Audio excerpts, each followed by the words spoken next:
പുതിയൊരു ദുരന്തേഷ് കുമാറിനെ ലോഡ് ചെയ്തെടുക്കുന്നതിന് വേണ്ടിയുള്ള പുഞ്ചിരിയൊക്കെയാണ് കേട്ടോ ഈ കാണുന്നത്. യൂട്യൂബിൽ ഓരോരോ കൊറിയൻ ഹാക്കുകളും കൊറിയൻ ചലഞ്ചുകളൊക്കെ കാണുമ്പോൾ അത് മുഴുവൻ അക്സെപ്റ്റ് ചെയ്ത് അതൊക്കെ ചെയ്യലാണ് എൻ്റെ ഇപ്പോഴത്തെ മെയിൻ പരിപാടി. അങ്ങനെ ഞാൻ കൊറിയൻകാരുടെ ഐസ് ഒന്ന് ട്രൈ ചെയ്ത് നോക്കാമെന്ന് വിചാരിച്ചു. അവർ ഐ ലൈൻ ചെയ്യുന്ന പോലെ ഒന്ന് ലൈൻ ചെയ്ത് നോക്കാമെന്ന്. വിങ്സും കാര്യങ്ങളൊക്കെ എനിക്ക് ഏകദേശം റെഡി ആക്കി കിട്ടി കേട്ടോ. അതൊക്കെ ഒരു വിധത്തിൽ ഞാൻ എങ്ങനെയൊക്കെ ഒപ്പിച്ചെടുത്തു.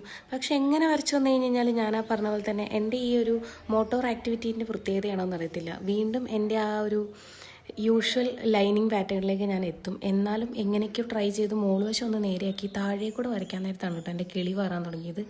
താഴെ ഇവരെ കുറച്ചിങ്ങനെ അവരുടെ കണ്ണ് കുറച്ച് നമ്മൾ കുഞ്ഞി കണ്ണായം കൊണ്ട് തന്നെ അത് വലുതാക്കാനെന്ന് തോന്നുന്നു. അവർ ഈ താഴെ കൂടെ കുറച്ച് ഇറക്കിയാണ് വരച്ചേക്കുന്നത്. നമ്മുടെ വാട്ടർ ലൈൻ്റെയും താഴെയാണ് അവർ വരച്ച് വെക്കുന്നത്. അങ്ങനെ ഞാൻ വരയ്ക്കാൻ നോക്കുമ്പോൾ എൻ്റെ ഈ താഴെയുള്ള ലാഷസ് കുട്ടി കുട്ടി ലാഷസ് തട്ടിയിട്ട് എനിക്ക് വരയ്ക്കാനേ പറ്റുന്നുണ്ടായില്ല. വരച്ച് എങ്ങനെയൊക്കെ ഒപ്പിച്ച് കഴിഞ്ഞ് കഴിഞ്ഞപ്പോൾ പരുന്തിൻ്റെ ചുണ്ട് കണക്കിരിക്കുന്നുണ്ട് കണ്ണ്, ഒരുമാതിരി ഒരു പോലും.